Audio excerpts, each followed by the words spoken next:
소 쿨극장의 소리내어 읽거나 눈을 감고 듣기 코너입니다. 오늘은 신선이 되기를 꿈꾼 선비, 스님 그리고 젊은 여인의 이야기입니다. 구독과 좋아요 그리고 알람 설정 부탁드립니다. 재미있고도 좋은 글로 보답하겠습니다. 예전에 김생이라는 선비가 있었다. 그 사람은 공부를 깊이 한 데다가 세상 경험까지 넓게 했는데 희한하게도 죽은 뒤의 삶에 대하여 관심이 많았다. 그래서 문헌을 찾아보고 여기저기 물어보기도 하는 등 두루두루 알아보았는데 그가 알아본 바는 다음과 같았다. 사람이 죽으면 몸은 그대로 있고 홀령만 저승으로 가는데 저승으로 가노라면 그 중간에 높은 고개가 있고 고개 마루턱에는 술집이 하나 있는데 거기엔 아주 능글맞은 할멈이 한 사람 있다. 그 노파는 지나가는 망인에게 술을 한 잔 먹이는데 어찌나 수단이 좋은지 누구든 그 손에 걸리면 술을 받아먹지 않을 수 없고 그 술을 받아먹기만 하면 이 세상에서 있었던 일은 까맣게 잊어버린다는 것이었다. 김생은 그럴듯하다고 여겨 고개를 끄덕였다. 그러는 사이에 세월이 흘러 김생이 죽었다. 그의 홀령이 저승으로 가는 길에 있는 높은 고개를 넘었는데 미리 들어서 알고 있던 대로 갑자기 어떤 할멈이 나타나더니 술을 권했다. 김생은 용케도 그 술을 먹지 않고 그 고비를 넘겼다. 그 뒤로 얼마 동안 깜깜한 가운데 있으니까 주위가 차츰 밝아왔다. 그는 속으로 옳지. 사람으로 다시 태어나는 모양이다. 하면서 기대하고 기다렸다. 그런데 웬걸 태어나 보니 구렁이였다. 그는 구렁이로 태어난 것이 불만스러워서 견딜 수가 없었다. 우선 먹는 것이 제일 문제였다. 주식이 개구리였는데 미끌미끌한 것이 맛이 영 아니올시다였다. 먹는 것도 그렇고 사는 게 아니라서 큰 길가 옆에 숨어 있다가는 지나가는 짐수레의 바퀴 밑으로 기어들어가 자살하였다. 그래서 다시 저승으로 갔는데 몽롱한 속에서도 자신이 다시 태어나는 것을 느낄 수 있었다. 깨갱깨갱.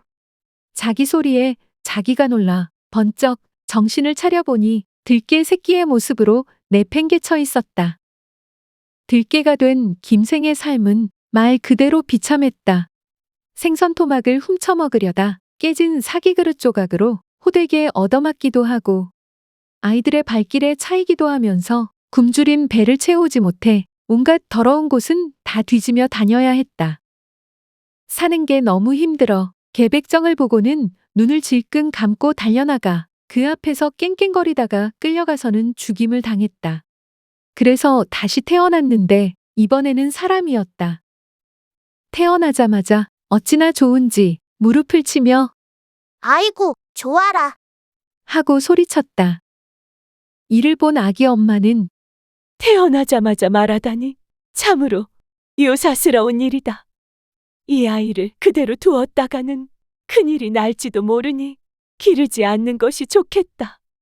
하고 생각하고는 젖을 주지 않았다. 그래서 굶어 죽었다. 그는 저승으로 가면서 다짐했다. 모처럼 사람으로 태어났는데 입을 잘못 놀려 죽었으니 앞으로는 입을 함부로 놀리지 말아야겠다. 다시 저승으로 가니 염라대왕이 그를 보더니 짜증을 냈다. 이놈은 왜 이리 저승 출입이 잦아? 이놈은 나가다 말고 들어왔으니 다시 인간 세상으로 내보내라. 옳지. 이번에도 사람이로구나. 이번에는 절대로 입을 함부로 놀리지 않을 테다. 이번에는 단단히 결심하고 태어났다. 아들이다. 그런데 무슨 내가 울지를 않아? 하고 주위에서 야단이었지만 입을 열지 않았다.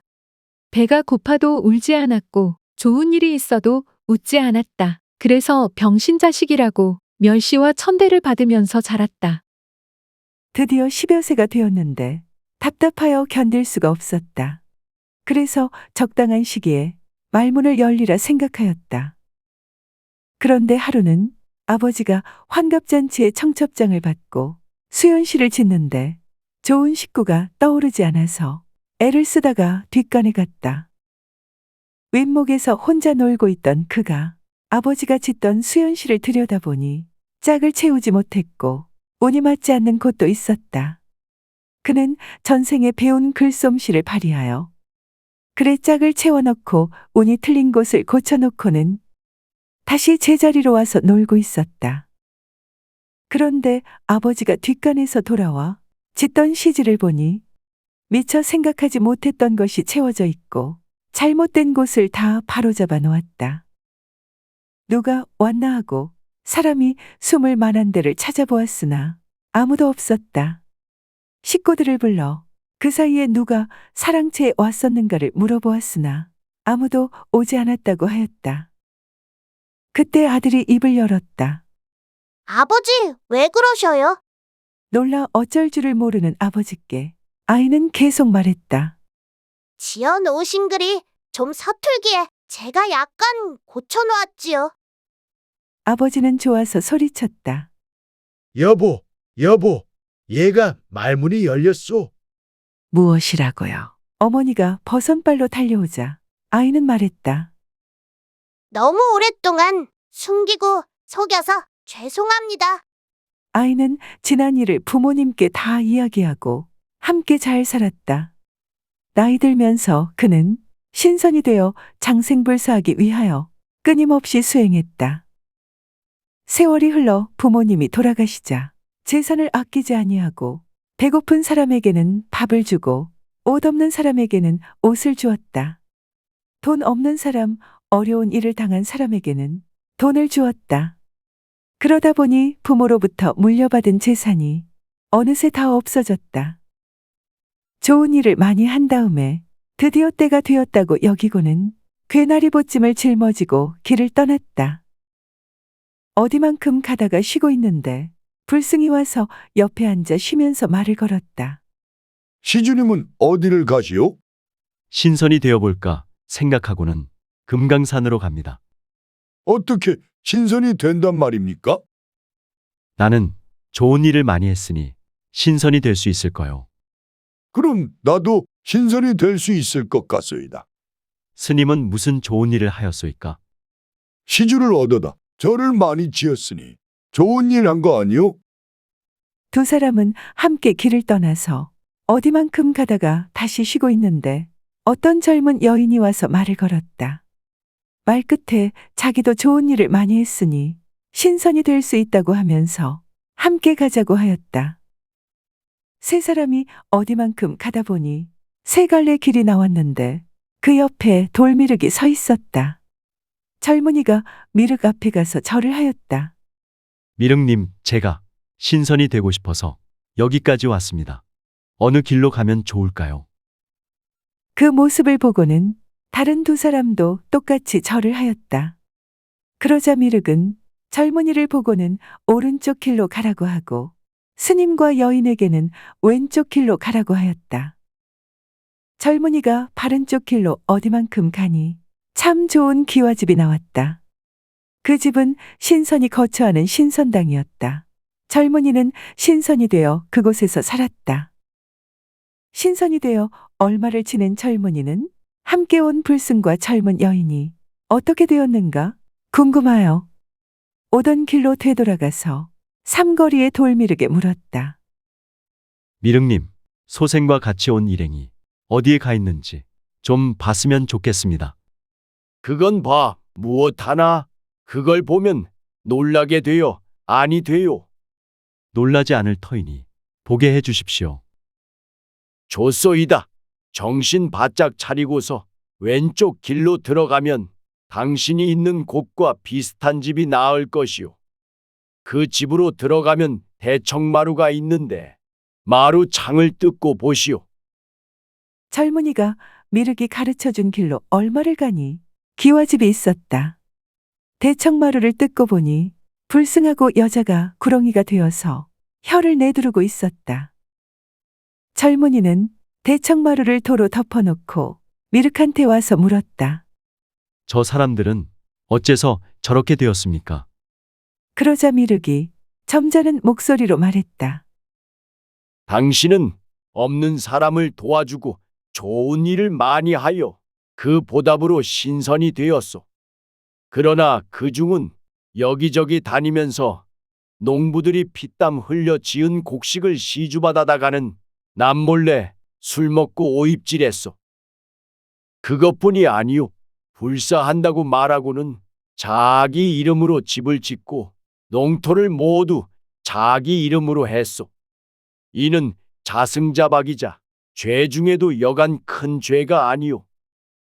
젊은 여자는 제 딴에는 남자들을 즐겁게 해 주었으니 좋은 일을 했다고 떠벌렸으나 사실은 돈 많은 남자들을 결혼하자고 홀려서는 등골을 빼먹고 살았소. 남의 가정을 망쳤으니 이 또한 죄 중에 큰 죄요. 그래서 그 업보로 구렁이가 된 것이요. 그러니 염려 말고 돌아가서 신선이 되어 오래오래 잘 사시도록 하시오. 그래서 젊은이만 신선이 되고 중과 여자는 구렁이가 되었다고 한다. 들어주셔서 고맙습니다. 용어 풀이와 참고 문헌 그리고 자료 출처는 명기만 하고 따로 읽지는 않겠습니다. 참고하시기를 바랍니다.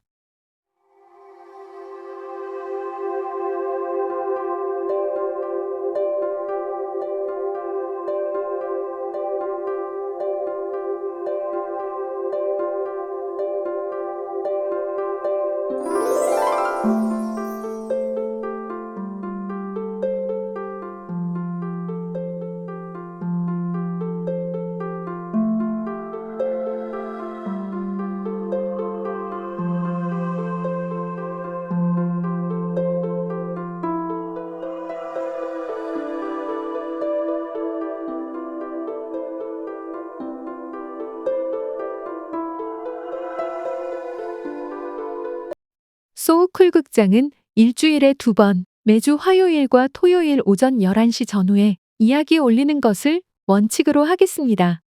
화요일은 재미있고 기이한 옛날 이야기, 토요일은 실제 일어난 사연, 사건이나 전설, 설화, 신화 등을 다루겠습니다. 반면에 쇼츠는 틈을 봐서 올리겠습니다. 고맙습니다. 다음에 만날 때까지 건강하시기를 기원합니다.